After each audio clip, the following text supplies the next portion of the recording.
And now, a Native Podcast with Matt and Zach. All right, welcome back, everybody, to our, well, I shouldn't say welcome back. Maybe you're a first-time listener, because this is the first ever A Native Podcast with Matt and Zach. I am one of the co-hosts, Zach. We have Matt, the other co-host, with me. And as always, whenever I sit down and talk with Matt, I got to ask you, Matt, buddy, how you doing? Doing pretty good, my man. Just sitting out here in Oregon and in Portland area, and the sun's out, and it's a good day. It really is. It's a good day. We're starting a podcast. We're starting a wonderful new adventure, a new chapter in our professional careers, in the sense of what we do for work. We like to talk about Native American media, advertising, marketing, all that fun jazz. We like to talk about research, history, traumas, you name it. We like to discuss it. We like to talk it. So we've decided we're going to start a podcast about it, because this is kind of a conversation me and Matt have on almost a regular basis, a daily basis sometimes. A lot of these conversations, and it's going to be current events, relevant topics, from Indian gaming casinos to rancherias, reservations, tribal trust lands. Maybe we'll interview a tribal lawyer or two down the road. Definitely just want to cover Indian country from top to bottom, Alaska to Florida, Maine to California, and everywhere in between. And just really talk about Indian country, break it down, talk about the similarities, talk about the differences, and just get into it. I'm kind of excited. I don't know if you have some quick first thoughts when it comes to the mind here. No, I mean, just hitting those variety of topics with issues affecting Indian country. I mean, we have, like Zach said, we have these conversations on the regular as these news articles come up and issues are happening. And I mean, we could be talking about Native mascots one day. The next one, we're talking about missing and murdered women. So, Exactly. they're all relevant. They're all relevant. So, and what I like about it is we're coming from a perspective, right? We're not speaking for Indian country in the sense that we're speaking for everybody. We're speaking from our perspective, from our backgrounds, our knowledges within Indian country. And that, with that being said, there's going to be people who have different opinions. And that's kind of one of the cool things when you look about Indian country, or Native America, or the indigenous first peoples of North America, whatever you want to call them. Typically we refer, what I've heard it referred to as Indian country. So you're going to hear me speak to it on that level, on the national level, as Indian country. And I like to throw Hawaii in there too. So sometimes I'll throw my native Hawaiians, got to give them the love, just because when you really look at what the US government did to them, it is very similar to what actually happened to the American Indian, the North American Indian, where the Alaska Native, it's interesting because it's like they group the Alaska Natives and American Indians in together, but they don't group the Hawaiians necessarily. But in reality, I would say the Hawaiians and like lower 48 natives have more similarities, especially based on how the government treated them, because you had like the Russian times and just the way the villages are set up in Alaska, which makes it its own unique part of Indian country. But again, that's another discussion for later. We will get into those topics. Don't worry, we will. But I want Matt to take the time, just based on kind of just to show, we live this every day. This is our professional jobs. We've worked in Indian country for a while. So Matt, go ahead and I guess give your background a little bit and go ahead and talk about that for a while. Yeah. Thanks, Zach. So my name is Matt Williams. So a little bit about my background. Zach and I have kind of known each other since Oregon State University and working at the Native American Longhouse, which for some of our listeners, if they're familiar with that was a big deal when those cultural centers on campus were rebuilt. And, it came a long way from the little Quonset hut, which was like an ROTC kind of little building that they gave the natives on campus, right? And I actually know one of the original native people who went to school there. Renee, her name's Renee Romanos, and she actually lives here in Tigard, where I live. I found out.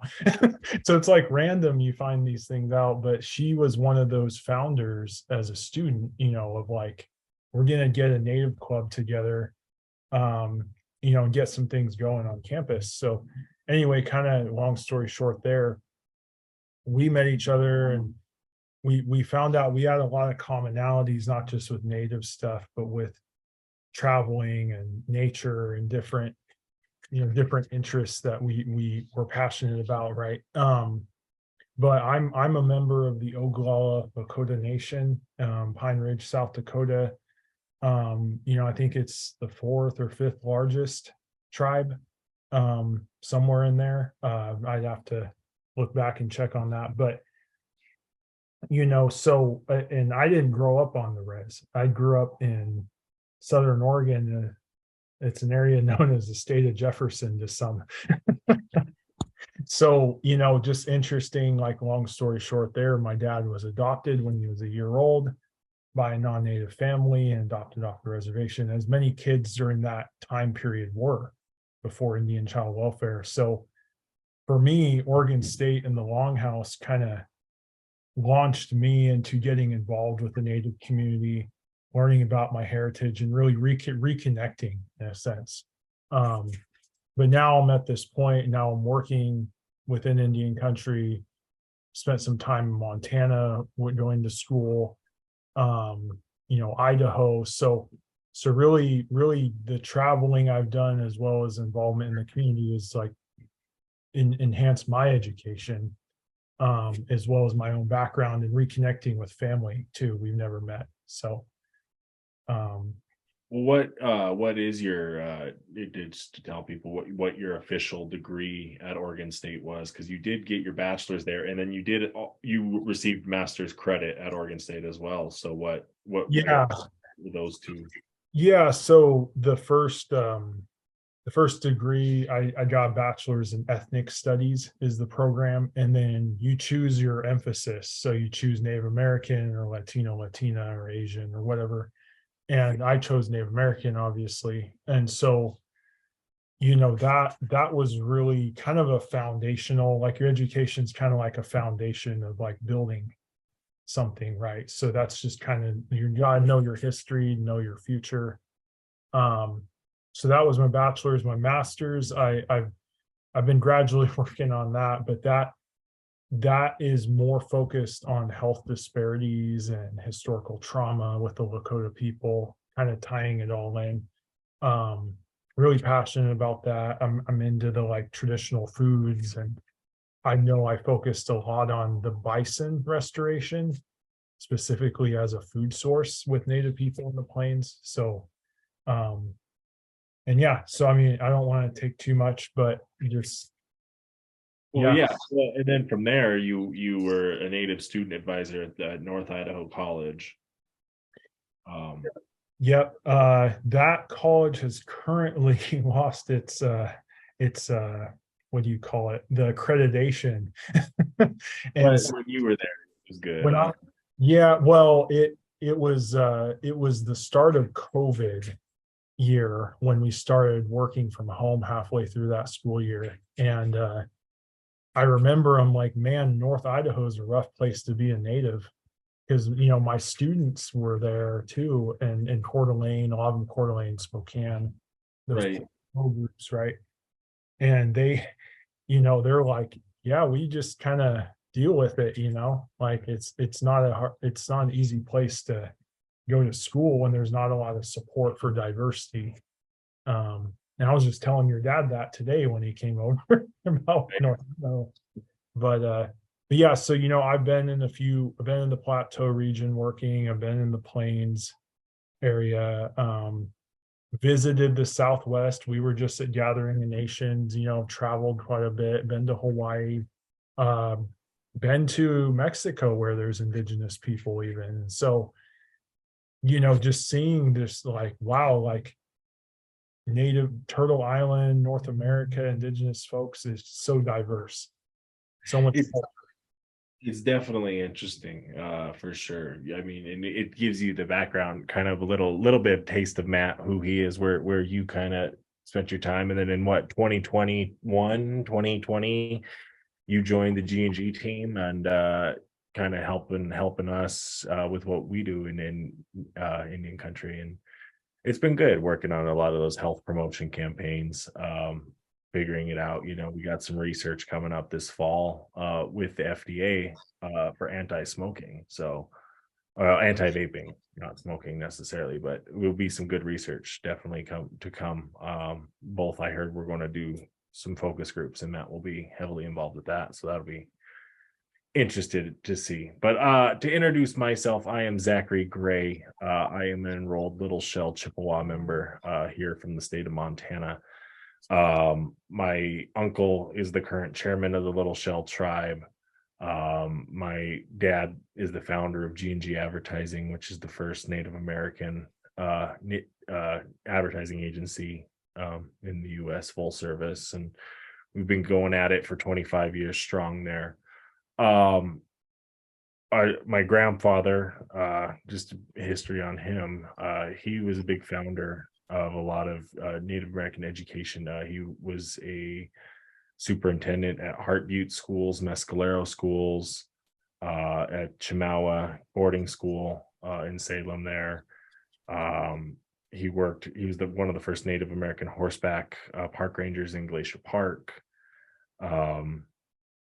And so a lot of when I look at a lot of my Native education, I think it comes from those guys, those three men right there, just based on kind of their accomplishments and what they have done in Indian country, what they continue to do in Indian country. My grandpa's still with the language program at the Little Shell tribe, and how it's funny because people are like, he's losing it, and it's like, no, he's not, because if you talk to him about work and the language program specifically, dude is sharp as a whistle with it. He's like, I got this guy over here doing this. He's just focusing on the shit he cares about. Oh man, he talked to me for 20, 30 minutes about Native American boxing. Yeah. He's your guys' family has done a variety of things in different places. And I just wanted to add about G&G. Well, G&G's been in the Southwest, Right. Been in the Plains, Billings, Montana for several years. Now is in the Pacific Northwest. Well, and it's all just based, I guess, it's interesting looking at the reasoning for each one, right? Like the Albuquerque, that's just because my dad, he got his start at the Art Institute down there in Santa Fe. And that was kind of cool. And that's kind of that's where he founded G&G. So that's kind of where it started. And that's interesting because Albuquerque is very urban native, definitely a very urban native population, one of the top places when you look, especially Southwest, right? You could flip a coin between there and Phoenix, I think, on native, on big urban Southwest native populations. And so it was kind of cool. Again, I didn't grow up on the reservation, but I've been around it my whole life. We would go to the casinos, the pueblos down there. We would go to the powwows. We would go to Gathering of Nations. Just the different events my dad did for work, the things that we did there was really kind of cool. And then you said, right, then we came up here to Montana, and then we did that, which, we didn't necessarily spend time on the reservation. We lived in Billings, but we went to reservations. We experienced the cultures. We had, family that we'd go visit and things like that. And then now Thea, my wife, from the Fort Peck Reservation, I really am spending time on it now. So it's just kind of cool how the world works that way. And then, like you said, the Northwest, Portland, and that's kind of where we're getting the start there. But that's just based on what G&G does, on a national level, and how we promote healthy behaviors to Indian country in that sense with that job. Yeah, it's enough about my family history. I guess my history, right? Me and you, we met at the Longhouse at Oregon State, as Matt was saying. And funny story is, when you and I met, the first time we actually met was the summer of START, when I was a first, senior of high school going into freshman, and we were touring the campus, and I was walking around campus, and my dad's like, "Oh, walk into the Longhouse," and sure enough, there's Matt there. We sat there and probably talked for about an hour with him, just about whatever, Oregon State football, whatever, getting to know. And then, lo and behold, here we are almost 10 years later. When you look at it, it's kind of crazy.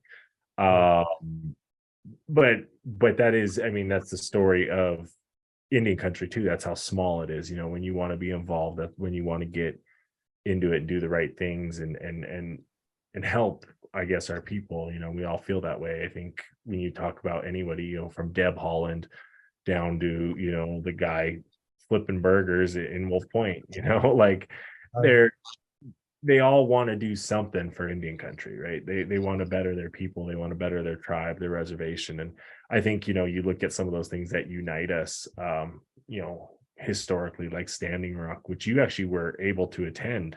You went to Standing Rock, which is kind of, looking back, it's one of those things I kick myself for not going, Right. But Right. just what it is, right? It's interesting. So we met at Oregon State. We worked at the Longhouse together. I was involved with I didn't quite have a degree at Oregon State when I was there, and then I actually ended up transferring back to Montana State University for personal reasons, Billings, and I actually ended up there, I think, coming home, right? Just by coming home to Montana, I got closer, you get closer with your family, because in high school you're like, let's leave, let's get out of here. I'm in Oregon, I want to do my thing out there, I'm away from you. But coming home to Montana, and then it really just opened up the tribal aspect. I took those, you're supposed to take native studies at Montana State University Billings, which I really applaud them for doing, making a lot of those students have to take that class. And it just kind of, for me, I kind of got a love for it, and I said, I'll minor in this, and I ended up minoring in it, in native studies. But I think the connections you make in those classes, the impact you have in those classes, the people you involve yourself with, just because of like Reno Charette, one of my teachers, she's working for AHEC now, American Indians Higher Education Consortium, so We're still in contact with our professors that we had like years ago, like exactly. It's interesting. It's one of those like fields where you're going to be connected to those people. So you look back at like, wow, okay. And then you see the people who come and go, right? Because that's also part of Indian country. And there's that hesitancy, right? Whenever there is something new, if it'll stick or not. But it's cool. We've been around the block. From there, I actually ended up taking a park ranger internship as a Native American park ranger at Pompey's Pillar. And that really helped, because like we got into like doing some of the cultural stuff on a public level. So I was involved with like a teepee project, and I got involved with like making videos for the BLM, and doing like a historical teepee project where I got like in touch with the tribal historical preservation officers of all the tribes of Montana. And we ended up, like, that's why you see the flags at Pompey's Pillar. If you go out there, they fly the tribal flags. That was a whole process. Like, it happened years after I left. They finally got the approval, because that's how the government works. But you got that flame going a little bit. Oh yeah, I sparked it, which is good. Yeah. And it happened, and I think I've been out there once since. So we got to definitely, when you're out here, we'll have to swing by. Yeah, that'd be good to see. I just wanted to add, like both Zach and I have done varying projects, varying involvement within Indian country. And I remember at Oregon State, myself, it was Lahui White Bear, our director, and Will Miller, we helped push for Columbus Day in Corvallis, Oregon, and changing it, or I mean, sorry, said that backwards. We don't want Columbus Day. Getting rid of it. I knew what you meant. Yeah, for the listeners there. It's the first episode, guys. Yeah, this is the first one. No, so advocating for the change to Indigenous People Day from Columbus Day, and the mayor, signed the proclamation like that fall and everything. And it just took, some initiative on our end, like we want this change. Now, we may not have gotten credit for it by the state of Oregon, because on the news they credited Portland and they left out Corvallis. But Well, no, and I'm But- glad you bring that up, because when you look at Corvallis not getting that mention, but it actually happening the same time as Portland, those were some of the first cities right, in America to do it. So you guys were a part of a big movement, an early movement, which now, like, I think the state of Montana is now trying to get on board. There's some of these state, like I think New Mexico or Albuquerque just passed it too, or whatever, when we were down there. You see Idaho might take a while. exactly, but some of them are starting to do, and it's good to see Yeah. that. It's just Like, you still get your days off work, just change the name. There's nothing wrong with it. It's the right thing to do. I saw like Swastika Peak somewhere got its name changed back to a native name to honor like a that- native chief. that was in Oregon, wasn't it? I think so. And Southern Oregon, which makes sense. No, so my professor from Oregon State, one of them was from Grand Ronde. He actually was the one involved with that. Okay, but so it happened. They got its name changed officially back, which all I saw was good. Like, because everyone's like, "Yeah, we don't want that history. Like, let's have good history." No, it was southeast of Eugene, kind of toward Oak Ridge, kind of over there was it? Yeah, where it was. So yeah. No, it's definitely that's cool. That is really cool. It's cool. Like, but see that again, that's Indian country. It's a small world. You interact with people, and that's why you got to be respectful of those who you do interact with in Indian country, because Right. we do need to take it on a professional level, and own up to Well, how we treat and act within Indian country. yeah, and I just wanted to make it clear to our listeners, you and I are both from Plains region cultures. Right. Right. And like that being the case, we're not just going to emphasize on Plains. Like we're going to be outside of that. Obviously there will be things we can relate to because we're more familiar with those groups, right? But Well, and I think you're right, and we'll try and open up, and we'll share those stories. Like you said, we were just down in the Southwest. We'll share those stories with you. We'll try and interview people from like the Pueblos, from Alaska villages, from Hawaiian, tribes, from maybe we'll get a Seminole on here. That'd be really cool. Hey, we can highlight some folks that don't get highlighted as much. As we should, and we will, because I mean, to talk about to talk really kind of about like some of the episodes we want to get into. I know that the category we're going to get into is we're going to call it kind of like the ABCs, 1, 2, 3s, and we're going to knock out tribe by tribe. There's 574 federally recognized tribes. We're going to go through and go all 500 in a row. No, not in a row. We'll mix it up. We'll give you guys some fun. We'll highlight one here. We'll highlight one there, but we'll give them their time to shine. We'll learn about them and we'll talk about them and we'll share them with you. Because one of our big major goals is to educate those on Indian country to the best of our knowledge to what we can share, what we identify and undercover.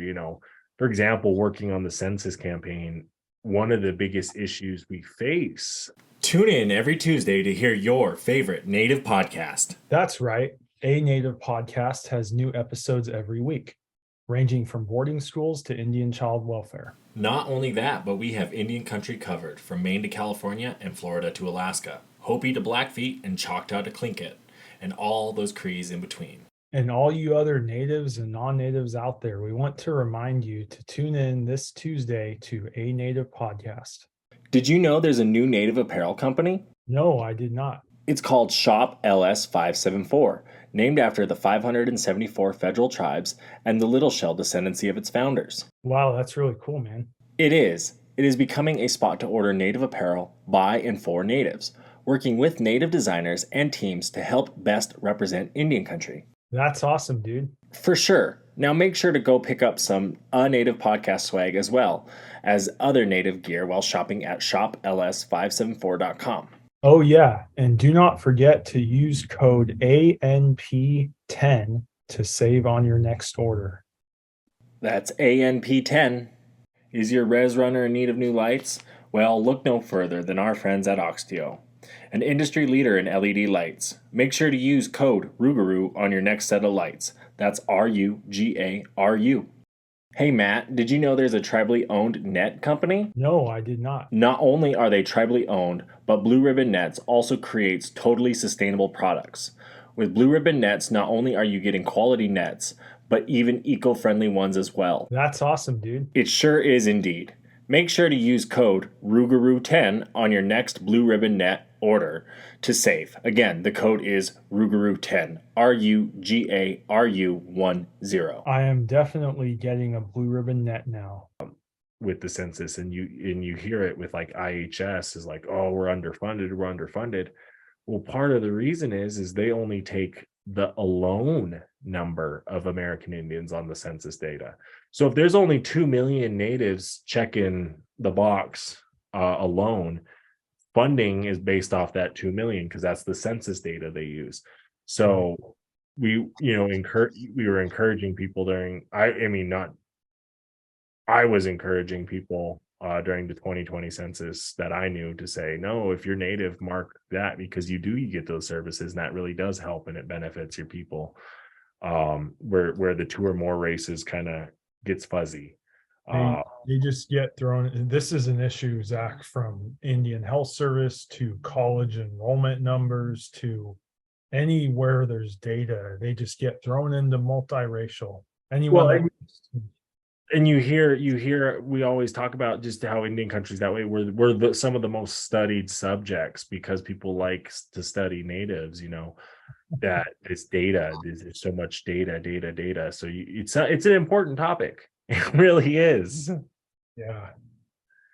It's something we'll get into. That's another episode. But again, we want to learn more along the way. We're going to educate.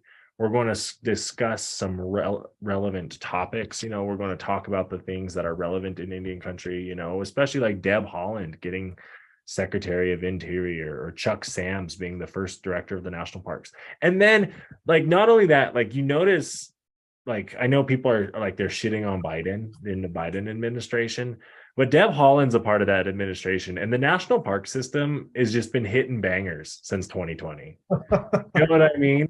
Like ever since like Chuck Sams came to office, like you just like the national parks is just great news all around. You know what I mean? Yeah, no, I mean, and like Yellowstone's got that tribal history center or something. They have right at Old Faithful. Yeah, and there's more protections happening of these national monuments or declaring them a national monument, right? There was that one in Southern Nevada a while back, and there's others. Well, then you and I, we talked about on the Wandering Ways podcast with our buddy Mark. For him, we talked about the national park in Georgia that might be created and how the tribals over there will be involved in that. So no, it's great. It's really great to have these topics and to discuss these topics and to kind of create that place for Indian country to discuss these topics. And if you guys have any questions for us, or you have a topic you'd like us to discuss or do a little more research on, please email us gng@gng.net. That's G as in garden gnome. No, it's in G as in garden, N as in Nancy, and then G as in garden at gng.net. Shoot, Matt will respond to you. He'll write you a little poem back. No, I'm just kidding. That'll be the way. If you have any topics you would like us to discuss or any questions that we could answer, we'll be happy to answer them here on the podcast.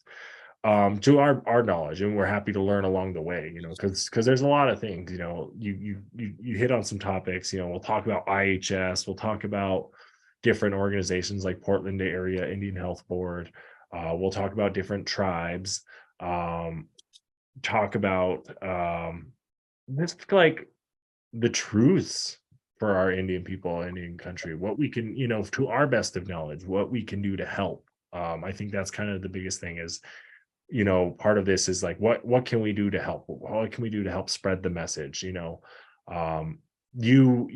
release, as well, if you guys are interested, Matt releases a newsletter and infographic.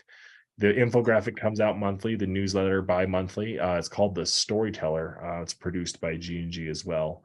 Matt, maybe you want to talk about that a little bit? Yeah. So yeah, our Storyteller newsletter kind of, what spurred that a few years ago now was highlighting, issues going on in Indian country, highlighting, sometimes it's not just issues or negative things. Sometimes it's like, we're talking about, events or celebrations, or I just did one on one of the stories on the one that just went out was the data issue. And then like another one on there was the spring, like first foods. So I highlighted the Columbia River, tribes that celebrate the return of the salmon runs now in this time of year. So, and then we tie in the marketing advertising twist to that with certain things we're involved with or as they come up too. So it's a variety of things. The infographics one has been popular, visually highlights data with different topics. And I think that educates people. It helps people see like, wow, I see that this is a big issue, right? Or that this needs to be addressed, and it creates awareness too. Well, and that's part of our goal, right? Is what was the census numbers? I think in 2020 was it 10 million natives essentially? Something like that. Yeah. We estimate it around there. That's a lot. That's a big number. We matter, we definitely matter. And you look at some of the subjects like murdered and missing Indigenous women. You look at like our health rates. You look at just different, the different issues. Like we go to prison more often, even more so than like African American men. I know. And per capita, yeah, it's more. And you see the way they highlight that, and natives aren't highlighted. So it's that's part of it too. Is we want to bring justice to that. We want to bring awareness to Indian country in our own ways. This summer, you and I are going to travel Montana, and we're going to hit up as many reservations. I was joking like, shit, when we go down to the Bighorn, we're going to have to go over to Northern Cheyenne too, just so we can say we hit them all in one. Go snagging. No, I'm good. You can. Yeah. You're married. You're married. Yeah, But I can, as long as they're not my cousin, I'm good. Right. No, exactly. You gotta always make sure, especially in Indian country. No, yeah, maybe we'll get a native comedian on here to tell you a few jokes too. Man, that native comedy show in Albuquerque we saw was something else, man. It was a good time. It was a good time with everybody. The most inappropriate comedy I've heard in a long fucking time. I can tell you that much. Comedy's different. That it really is, and that exactly. We'll have to have an episode on it as well. We'll have to. It's real.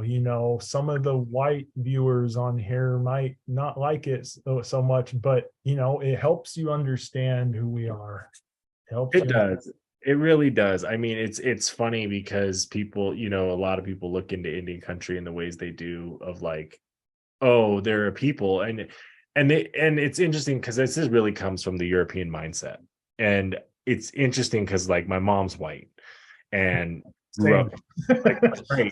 Her family grew up very white, but like my dad's family, like even though like my dad's mom is Polish Ukrainian, they grew up native, just the style, the way like my grandpa just controlled the family, the things we did, even the closeness, like with my cousins, like I didn't realize like other people aren't close with their cousins the way natives are close with their cousins. And it's just, I mean, I guess like, and that's why I say like Hawaiians, that's one of those things, what I mean? Well, or I think other races. You and your cousin Jared are like almost like brothers in a way. Like it, right. In a way, exactly. And it's interesting, and you really do get that within Indian country. You know, how many times has your grandpa or someone like that introduced you to somebody saying, "Hey, this is your cousin," and you're like, "Grandpa, they're all my cousins." No, I'm just kidding. But that's cool. I mean, that's really what's great, is cool and unique when you do go to those events. I mean, I guess those events are like funerals and weddings, so like it should be mostly family. No. But it is what it is. And now we'd like to take the time to introduce you to our new segment, Music on a Native Podcast. Here we will feature songs by Native American artists. This week, we have Bougie Natives by Snotty Nose Res Kids.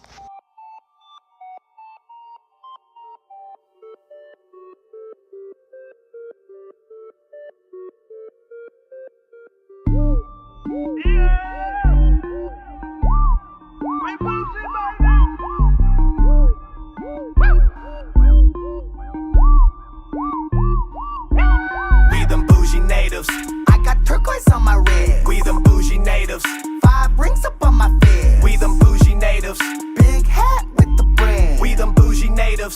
Got that custom made bling. We them bougie natives. New city, new sweet grass, new sage. We them bougie natives.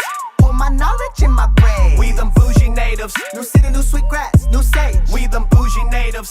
You can holler at my name. Look, Snow Goonie from the boonies, not the type you see in movies. Felt the spirit living through me since I was a puny dookie. Nietzsche, looky, how I get low when I boogie. Don't mind me some goody goodies. I'm native bougie. My wifey be the wolf and I'm the wolf that's from the sea. And she no Pocahontas, more like Buffy St. Marie. Come do your dance with me.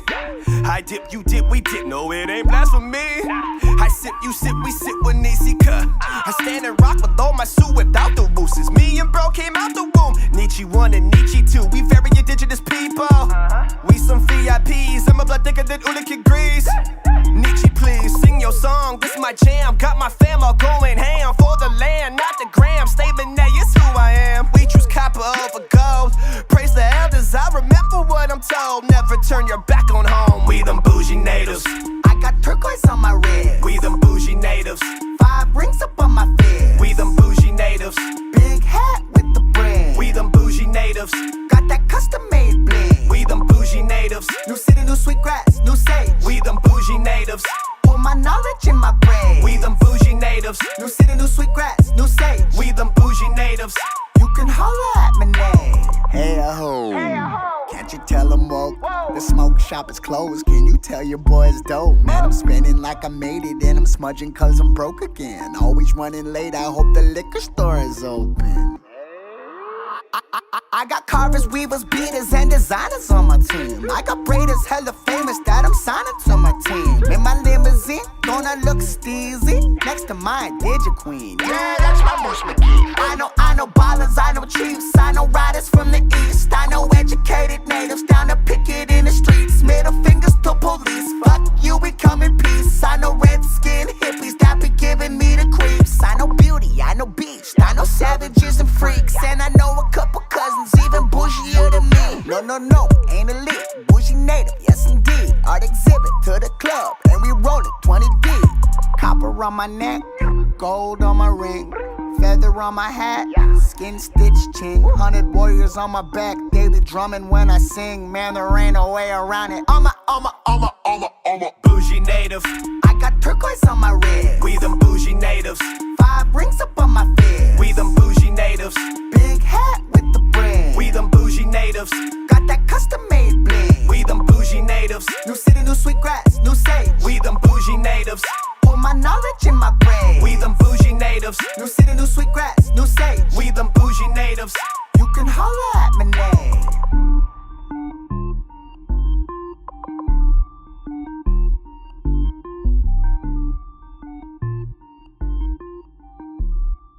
And then I guess to finish off, I guess I didn't really finish off my background there. After I kind of worked as a park ranger at Pompey's Pillar and getting my education in mass communications, which is kind of just a fancy way of saying like social media communications degree.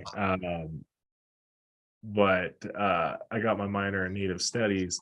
I actually ended up taking an internship in Cincinnati for an advertising company called Gyro, and they focused on business to business marketing.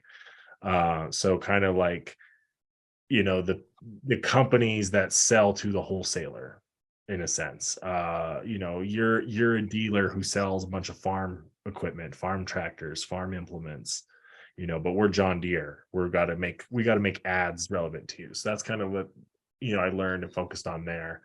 And then from there we went, and it just wasn't my cup of tea. So then I came back and I started working for G&G and really getting back at home with Indian country and learning and traveling, and going to these places like Alaska or Pierre, South Dakota, or Spokane, Washington, and really seeing the natives. And it's interesting. We have like I say, we have our differences, but we also have those similarities deep down. And it's kind of cool, and you have like even those like fry bread. That's a similarity we all have. We all love fry bread. Thanks American government, but for that. But no, there's just different things, and it's really cool. And I'm excited that we have a discussion platform to talk about that and to share that with folks. And again, our goals just to educate people the best we can, the best of our knowledge. Again, like we don't represent Indian country by any means in that way. We don't speak for Indian country. We can just share our personal experiences and opinions on it. And we want to create that positive platform throughout this whole thing. This is a positive environment. Everyone's opinions are respected, and we'll show that respect. And that's why we want to interview someone from every Pueblo, Rancheria, reservation, off native land trust, village, all of them. And talk to Indian country and educate those about, if you got a problem going on in your rock, let us know about it. We're curious. We want to hear it. Yeah. I'm excited about it. I mean, it's and it'll be interesting because we'll even learn some stuff too.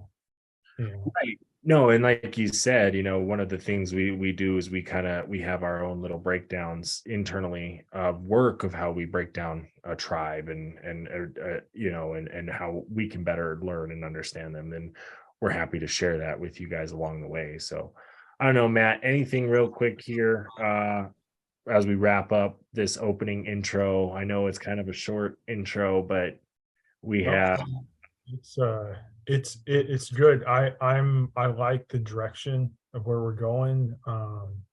And I kind of left out a little part of my family history too, which is it's an area we don't mention much, but I have to acknowledge, because I have the blood, is I am of Cherokee heritage as well. And that's one of the topics we'll probably get into one of these episodes is pretendians and identity. And that's a great topic. Our family that's in Oklahoma is enrolled, so it's not some pretendian thing, and I have some ancestors there, so I need to acknowledge it a little more. Well, exactly, and that's definitely one of those things that you hear, like what makes an Indian, right? And that's kind of that topic, and we get into even like tribal enterprises in the sense of like, when you get into like, oh, natives get money from the government. It's like, oh, wait a second, what makes an Indian? And I guess to me, enrollment status is the best way to define that. If there is a federally recognized tribe that is out there and they say you are an enrolled member, that to me is the official way. Obviously, there are people you and I both know who are not enrolled, who are fully native. There are people who are enrolled that should not be enrolled. And it's interesting, because that's even Indian country, that stems from the reservation era days. Well, and I think when we get to, I don't know if we combine an episode on Native Hawaiians and state recognized tribes, but like Little Shells were state recognized.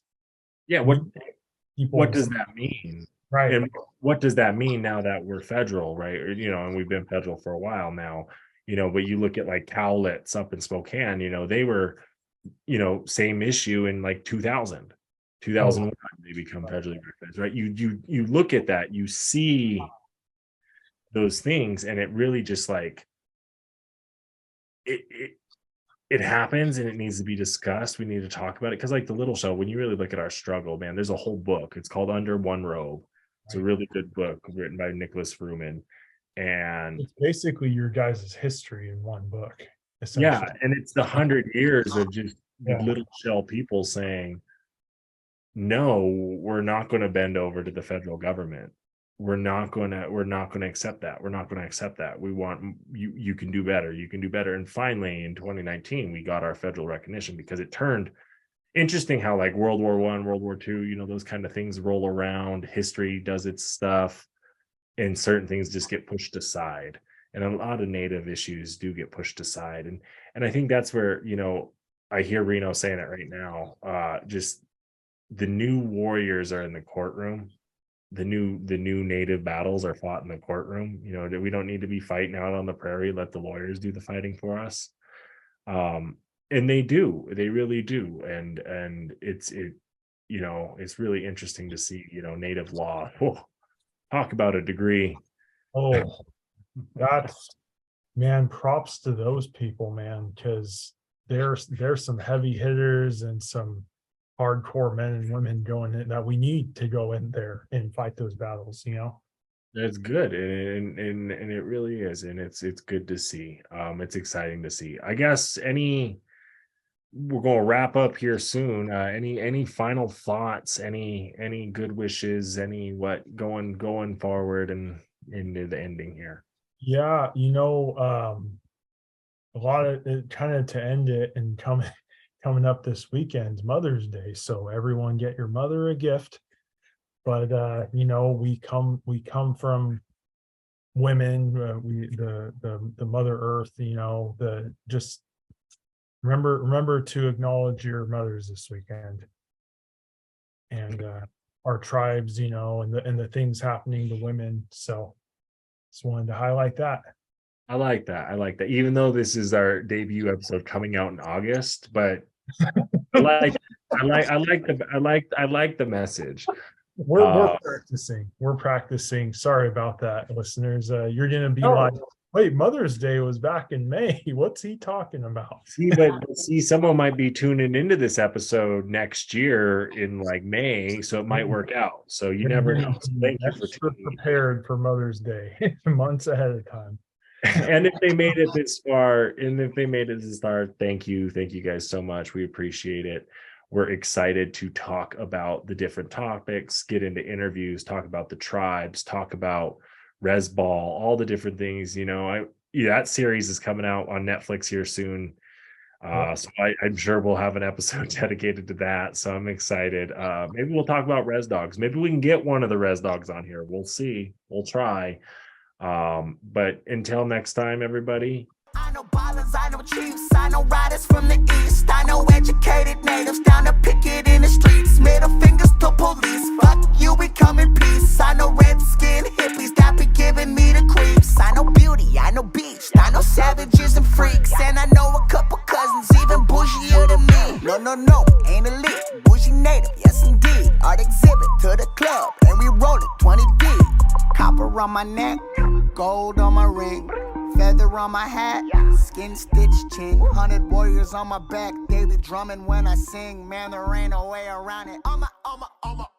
A Native Podcast is produced by G&G Advertising and Quartz Lake Productions.